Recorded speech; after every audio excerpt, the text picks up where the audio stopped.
yang lebih muda itu sebenarnya terpapar dengan isu-isu lingkungan. Jadi pilihan ekonomi politiknya kok malah out of date gitu loh. Yang tidak. Oh, yang gimmick tadi ini. Itu katanya dia sedang mencari etika yang hilang. Oh.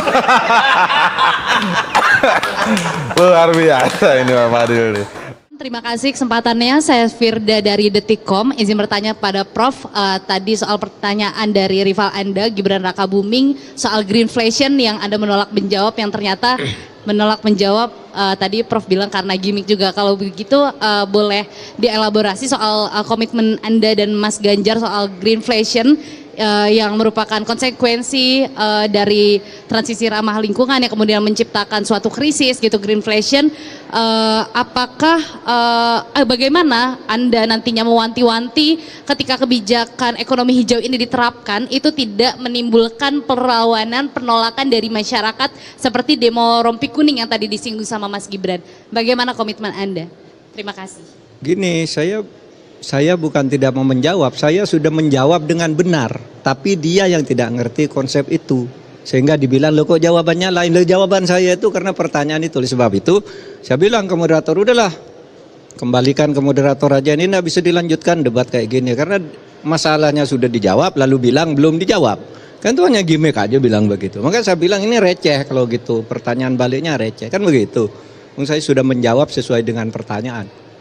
Oke. Apa? Ini saya mau baca dulu ya pesan dari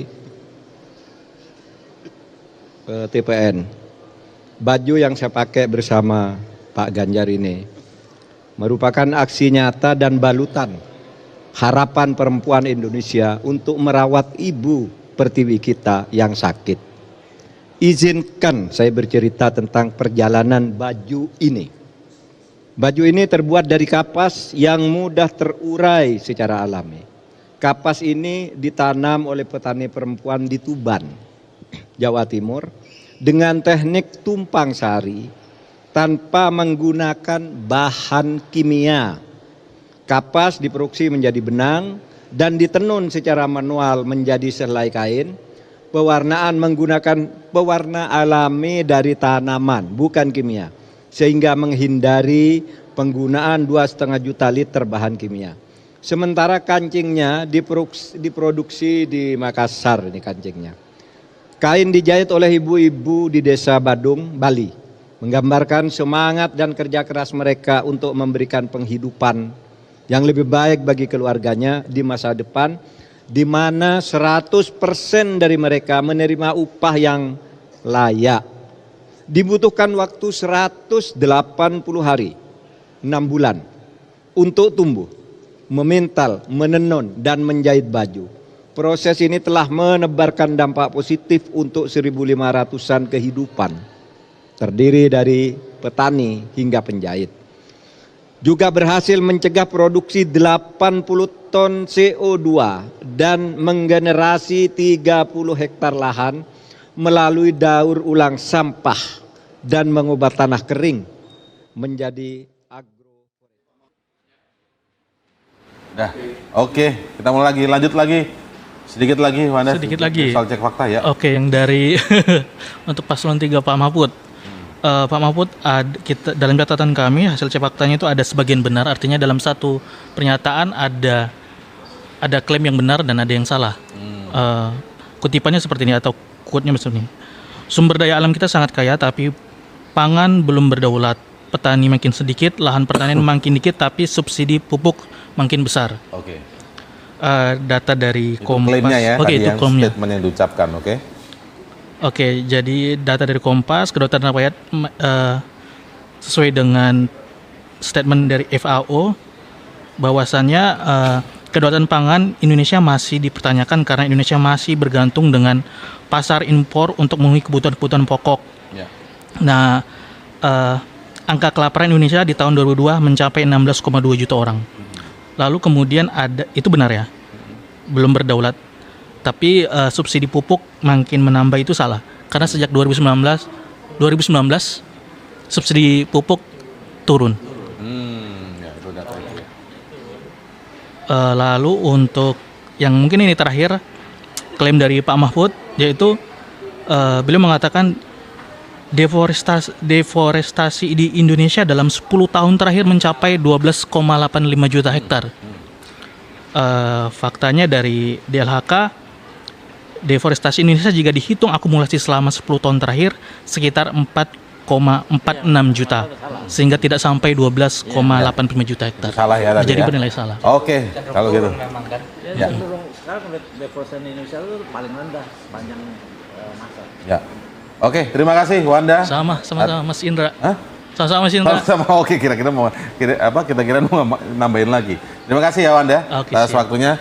Boleh Mas Dimas geser lagi ini, menggeser Wanda ini karena Wanda tidak ingin berkelanjutan menyampaikan cek faktanya tadi. Oke, kita sampai ke kesimpulannya tadi juga. Kalau kita lihat singkat tadi ada pernyataan dari pasangan calon nomor urut 3 Ganjar Pranowo dan Mahfud MD tentang debat tadi. Sekali lagi tadi Pak Mahfud menggarisbawahi ya soal tidak perlu menjawab pertanyaan dan mengembalikan ke moderator, tadi digarisbawahi lagi karena sudah tidak substansif gitu menurut Pak Mahfud dalam konteks yang tadi.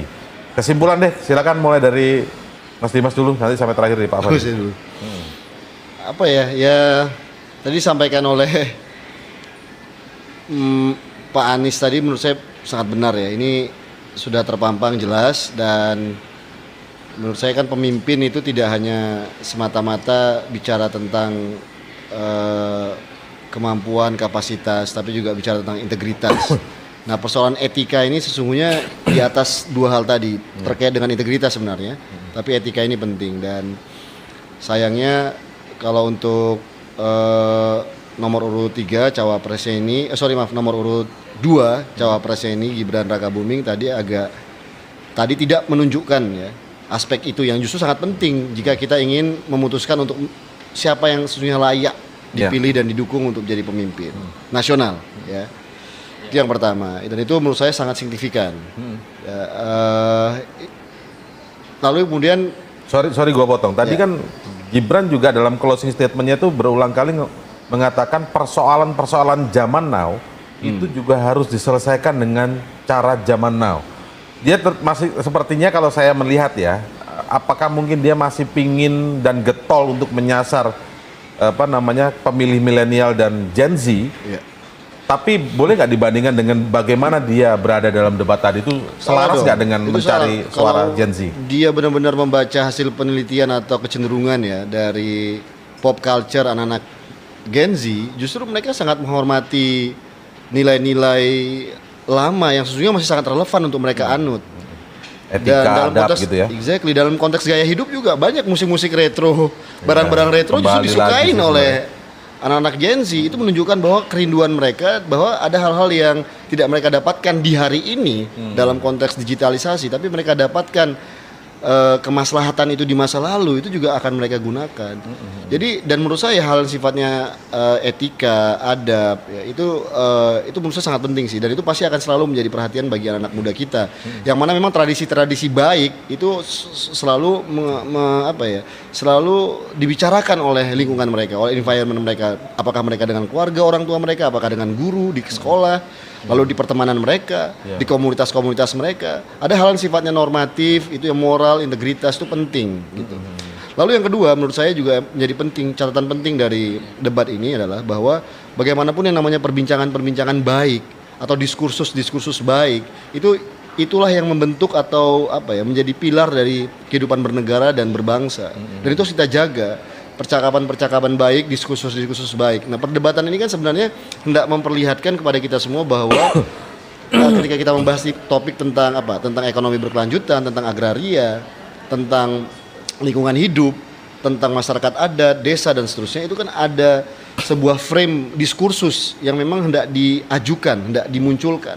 Dan pastilah itu kan semua perbincangan itu merujuk pada etika atau nilai-nilai tinggi, atau kalau kata Machiavelli ini yang bicara namanya the highest virtue, atau nilai tertinggi, norma tertinggi. Itu yang menurut saya sangat penting untuk dilihat, sehingga lagi-lagi itu menjadi sangat penting dalam memutuskan untuk memilih nantinya. Dan anak-anak muda saya pikir sangat sensitif di situ, mereka paham. Dan jangan sepelekan anak-anak muda, Mas Indra. Jadi anak-anak muda ini mereka terpapar oleh konten pro dan kontra itu dalam hitungan detik. Kalau zaman saya dulu mungkin harus ada ibaratnya tesis, antitesis dan sintesis itu ada waktu, ada space. Orang penelitian yang satu dengan tesis yang satu itu untuk mengcounter dengan mungkin butuh waktu bisa seminggu, sebulan, berapa bulan. Lalu ada antitesis dan lalu kemudian dan seterusnya. Ada dinamika, dialektika di situ. Nah, kalau sekarang konten pro dan kontra itu sangat cepat diproduksi. Artinya ada semacam situasi di mana anak-anak muda itu begitu intens menerima konten yang seperti itu, membangun sebuah yang disebut Pancasila namanya hikmat kebijaksanaan. Mereka punya wisdom gitu untuk menilai sesuatu ini pantas, layak atau tidak gitu. Dan ada batasan-batasan. Jadi saya pikir di sini hari ini Gibran jika ia mengklaim semacam self proclaim ya. Kalau dia mewakili anak muda dan membawa solusi baru, solusi kekinian untuk anak-anak muda kekinian, ini bukan jawabannya. Gitu. Dari substansi juga beliau tidak mencukupi gitu. Nah, yang menarik adalah bagaimana dua paslon lainnya itu cukup bijaksana untuk menyikapi hal itu. Dan juga kalau menurut saya Pak Mahfud dengan segala hormat ini juga bicara tentang konsentrasi beliau ya dalam mencoba untuk menjawab pertanyaan-pertanyaan atau tantangan dari Gibran maupun Muhaimin ya, Gus Imin. Pak Mahfud ini tadi kita bahas, dia positioningnya confused, bingung, problematik. Beliau sebagai bagian dari rejim, beliau mengkritik rejim. Menko lagi ya? Menko lagi, dan dia bicara tentang ada tadi mafia, ada tentang aparat, ada tentang persoalan-persoalan yang sebenarnya di lingkupnya dia. Susah gerak ya sebenarnya. Ya susah gerak dan akhirnya membuat itu ya keterbatasan dalam diri Pak Mahfud untuk merespon berbagai pertanyaan atau katakanlah membangun sebuah gagasan yang otentik gitu. Dan ini problem bagi Pak Mahfud dan lagi-lagi soal konsentrasi. Dan terakhir adalah Caimin. Gus Muhaimin menunjukkan kapasitas beliau ya sebagai seorang politisi yang cukup punya kapasitas, dan lagi-lagi beliau hari ini adalah sebuah evolusi yang sangat luar biasa ya, transformatif dari debat beliau yang kedua. Beliau improve luar biasa secara signifikan, menunjukkan kualitas dia yang pantas sebagai calon wakil presiden yang menurut saya bisa dijadikan sebuah teladan gitu ya bagi anak-anak muda. Ini orang kenapa bisa menjadi teladan atau bahkan Mas Anies sendiri, mereka itu berproses bertransformasi jadi pemimpin dari mahasiswa lalu kemudian sampai sekarang, dan itu artinya tidak dicapai dalam secara instan, tidak ada privilege, secara substansi mantap dan punya ketenangan dan kematangan dalam perdebatan tadi yang kita lihat. Oke, saya geser ke Mas Irfan sebagai pakar hukum lingkungan. Anda mendapatkan sesuatu yang bernas nggak dari tadi di dalam debat secara keseluruhan ya, secara keseluruhan isu-isu yang penting, urgent dibahas dan lain sebagainya. Ya tentunya ada hal-hal substansif yang keluar tadi dari perdebatan, khususnya antara Gus Muhaimin sama Prof. Mahfud. Gitu. Oke. Walaupun ada gangguan di tengah gitu yang menurut saya merusak proses perdebatan yang harusnya terjadi substansif. Itu satu hal yang penting dicatat, di mana terlihat juga di sini siapa calon yang memang masih ingin menyandarkan ekonomi politik pembangunan Indonesia itu kepada industri ekstraktif. Ini jelas-jelas memperlihatkan. Kelihatan ya itu ya? Oh kelihatan dong. Siapa yang dengan menggebu-gebu ingin eksploitasi nikel dan segala macam, yang menurut saya cukup mengagetkan. Yang harusnya seseorang yang lebih muda itu sebenarnya terpapar dengan isu-isu lingkungan. Jadi pilihan ekonomi politiknya kok malah out of date gitu loh. Yang tidak, kan dunia itu menuju pembangunan berkelanjutan dan pembangunan green economy dan circular gitu. Tapi kok ini sepertinya berkali-kali menekankan bahwa sandaran ekonomi politiknya adalah ekstraksi sumber daya gitu. Yang itu sudah dilakukan dari tahun 60-an gitu. Itu yang pertama. Yang kedua, pilihan-pilihan mitigasi dan adaptasinya itu semu atau palsu gitu ya, false mitigation gitu. Apa itu contohnya misalnya? Food estate, itu jelas ya, logika-logika yang menyatakan bahwa kemungkinan itu adalah mitigasi terhadap perubahan iklim, tapi dia punya dampak lingkungan dan dampak krisis iklim yang sangat besar. Tapi tadi diklaim ada yang sukses. Saya masuk ke soal food estate dulu. Tadi diklaim tadi kan ada yang sukses, sudah tumbuh jagung dan lain sebagainya. Polybag. Iya. Tingkat kesuksesannya berapa persen dari yang yang keseluruhan gitu. Iya, iya. Nah, dan dampaknya berapa persen dari keseluruhan? Dampak lingkungannya ya. Dampak lingkungannya. Jadi out of date. Jadi pikiran-pikiran yang menurut saya out of date yang harusnya tidak keluar dari seseorang yang men-self proclaim dirinya sebagai generasi Z yang mereka punya concern generasional yang namanya krisis iklim dan perlindungan lingkungan. Ya, ya. Yang terakhir menurut saya penting untuk dicatat adalah hari ini terlihat harusnya debat substansial kepemimpinan nasional itu ada di level apa. Begitu. Dan kita melihat level tersebut harusnya bisa tercapai tapi akhirnya terganggu sedikit dengan banyak gimmick yang menurut saya tadi Mas Anies menyatakan bahwa mungkin kalau substansinya isinya dalam, gimmicknya akan berkurang. Sama aja dengan kita memasak nasi goreng. Iya, iya. Ya kan, kalau bahannya bagus, lengkap ya. bumbunya lengkap, mecinnya nggak perlu terlalu banyak. Ini yang mecin siapa ini? Ya, yang banyak gimmick lah. Banyak gimmick ya. Oke, Pak Fadil, silakan Pak Fadil. Ya, jadi pertama tentang catatan tentang Gibran ya. Ini kan berdasarkan survei dari indikator ya. Ya. 82% generasi Z sama generasi milenial itu sangat khawatir ya, dan khawatir terhadap kerusakan lingkungan. Betul. Ya kan? Jadi mayoritas Islam hampir mayoritas mutlak generasi ini Bane itu ya teman-teman ya dan teman-temannya itu sangat prihatin, khawatir gitu ya. Nah di sisi lain Gibran ingin mencoba menjadi representasi daripada generasi Z itu ya. Dan generasi milenial, tetapi konsep gagasan yang dia bawa itu adalah hilirisasi dan food estate yang itu sudah terbukti merusak lingkungan, ya kan? Jadi saya kira dengan apa yang tadi disampaikan oleh Gibran, seolah-olah hilirisasi dan food estate itu merupakan sesuatu yang panacea itu ya. Obat segalanya. Obat segalanya itu mereka pada lari, ya, pada lari dari Gibran itu. Ya. Nanti kita lihatlah mungkin beberapa hari ke depan ini bagaimana respon dari generasi milenial dan Z itu. Jadi saya kira itu yang pertama. Kemudian yang kedua, ketika Gibran itu seolah-olah mencari sesuatu. Yang gimmick tadi ini. Itu katanya dia sedang mencari etika yang hilang. Luar biasa ini Pak Fadil nih. Aduh. Mencari etika yang hilang. Masuk. Yang menghilangkan siapa, Pak? Dan nggak ketemu lagi ya. Atau dia salah tempat mencari ya.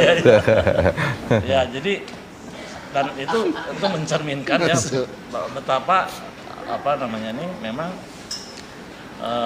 dalam perdebatan itu ya dia tidak menunjukkan dirinya itu sebagai seorang calon pemimpin yang cukup matang lah, nggak usah matang, cukup matang yang mumpuni ya kan, dengan melakukan personalisasi serangan, kemudian menyebut nama-nama yang tidak ada relevansinya dengan. Saya kira habis ini mungkin Pak Tom Lembong akan konvers kali ya. Kenapa namanya disebut terus? Saya rasa nggak konvers. Nggak konvers. Live TikTok. Oh, live. Gitu. Jadi saya kira menurut saya itu sangat tidak profesional, tidak beretika gitu. Jadi saya kira mencederai juga ya generasi Z dan generasi milenial yang ingin dicoba diwakilinya gitu. Nah, jadi untuk Pak Mahfud saya sepakat bahwa tapi kita juga jadi maklum dan empati lah terhadap beliau itu, karena dia dalam posisi yang awkward gitu ya, ya kikuk gitu loh, mau menyerang serba salah, mau menyerang habis-habisan, tapi dia a part of the power yang sekarang ini. Pak Prof Mahfud ini ya? Ya Prof Mahfud ini, tapi kemudian kalau tidak juga ya tidak dari no point gitu kan, apa yang mau dia sampaikan kan. Jadi itu. Jadi saya kira ini great night untuk Caimin, ya kan? Great night ya. Nilainya tadi kita sudah sebutkan kan ya. Menurut saya dari berbagai sisi ya, itu dia tampil sangat memukau ya, dan far beyond expectation lah gitu kan. Tadinya kita mengira gitu ya, bahwa Caimin itu ya akan lebih baik daripada yang pertama gitu kan, karena mungkin dia menyadari gitu bahwa penampilan yang pertama itu tidak optimal. Ya. Tapi ini far beyond apa yang kita diduga ya. Gitu. Jadi memang, dan itu saya kira authenticity daripada Caimin. Iya. Kelihatan. Karena dia kemudian tampil relax gitu kan, cool gitu kan, calm ya, dan confidence. Gitu. Jadi kita bahas ya. Saya kira seperti itu. Jadi bukan ini justru Caimin sedang berubah menjadi orang yang lain, tapi justru aslinya nih ya. Balik. Gitu ya. Jadi kembali ya. Yang pertama mungkin saat debat kedua itu karena dia menyesuaikan. Ya. Padahal jadi kan kalau mungkin karena memang nggak sering ikut debat ya. Rule pertama dalam debat seperti ini adalah be yourself. Be yourself. Ya kan? Be yourself. Jadi Caimin sekarang nih malam ini memang menjadi dirinya sendiri gitu. Oke. Dan satu yang paling kelihatan tuh waktunya tepat-tepat. Kalau tepat, yang itu sebelumnya kan lewat-lewat kan. Nyaris Itu nggak pernah melatih. telat ya, kecuali Nggak pernah telat. Nyaris nggak pernah telat. Ya, dan lebih pun juga nggak terlalu banyak ya tadi ya kalau banyak. dilihat ya. Iya. Memanfaatkan waktu Berarti dengan cukup Caimin baik. layak untuk dapat Videotron. Wah, aduh, ini beda lagi nanti pembahasan Videotron itu siapa jadinya. Gitu ya. Oke, kita tutup dulu diskusi hari ini. Kita lihat apakah ada dampak elektoralnya. Tadi sempat disinggung oleh Mas Dimas ya, tapi lihat ke depan. Apa mungkin prediksi kita juga nanti melihat setelah malam ini, besok itu viral juga soal begini-begini. Tadi Pak Fadil ngasih garis bawah mencari etika yang hilang. Tuh nanti dikutip teman-teman yang lain tuh media tuh nanti. Oke Pak Fadil, terima kasih. Mas Irfan, Mas Dimas atas waktunya malam hari ini di medcom.id dan juga metrotvnews.com.